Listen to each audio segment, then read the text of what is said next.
ଅବସର ନେଲେ ବିରାଟ ଓ ରୋହିତ। ଟିମ୍ ଇଣ୍ଡିଆର ବିଜୟ ପରେ ଟି20 ଫର୍ମାଟ୍ରୁ ବିରାଟ ଏବଂ ରୋହିତଙ୍କର ଅବସର ଘୋଷଣା। ବିଶ୍ୱକପ୍ ବିଜୟ ପରେ ଟି20 ଫର୍ମାଟ୍ରୁ ଅବସର ଘୋଷଣା କରିଛନ୍ତି ବିରାଟ କୋହଲି ଏବଂ ରୋହିତ ଶର୍ମା। ଫାଇନାଲ୍ ମ୍ୟାଚ୍ ଜିତିବା ପରେ ଉଭୟ ଖେଳାଳି ଏହି ଫର୍ମାଟ୍ରୁ ଅବସର ଘୋଷଣା କରିଛନ୍ତି। ଏହା ମୋର ଶେଷ ବିଶ୍ୱକପ୍ ବୋଲି କିଙ୍ଗ କୋହଲି କହିଥିବା ବେଳେ ନୂଆ ଖେଳାଳିଙ୍କୁ ସୁଯୋଗ ଦେବାକୁ ଅବସର ନେଉଥିବା କହିଛନ୍ତି ଅଧିନାୟକ ରୋହିତ ଶର୍ମା। ସେ କହିଛନ୍ତି ଟି20ରୁ ନିଜ କ୍ରିକେଟ୍ କ୍ୟାରିୟର ଆରମ୍ଭ କରିଥିବା ବେଳେ ପ୍ରତ୍ୟେକ ମୁହୂର୍ତ୍ତରେ ଏହାକୁ ଉପଭୋଗ କରିଛନ୍ତି।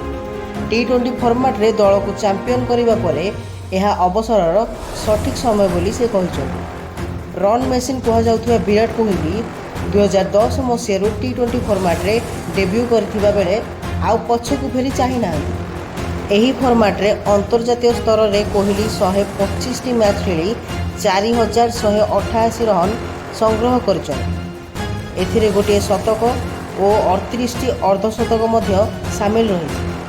ପୂର୍ବରୁ ଟି20 ବିଶ୍ୱକପ୍ରେ ବିରାଟ 2014 ଏବଂ 2016 ସଂସ୍କରଣରେ ପ୍ଲେୟାର ଅଫ୍ ଦ ଟୁର୍ଣ୍ଣାମେଣ୍ଟ ପୁରସ୍କାର ମଧ୍ୟ ପାଇଛନ୍ତି।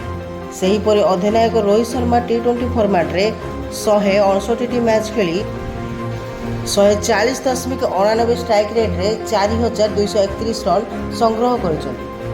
ଏଥିମଧ୍ୟରେ 5ଟି ଶତକ 32ଟି ଅର୍ଦ୍ଧଶତକୀୟ ପାରି ମଧ୍ୟ ସାମିଲ ରହିଛି। ବ୍ୟୁରୋ ରିପୋର୍ଟ, ଜାଗରଣ 24 ନ୍ୟୁଜ୍।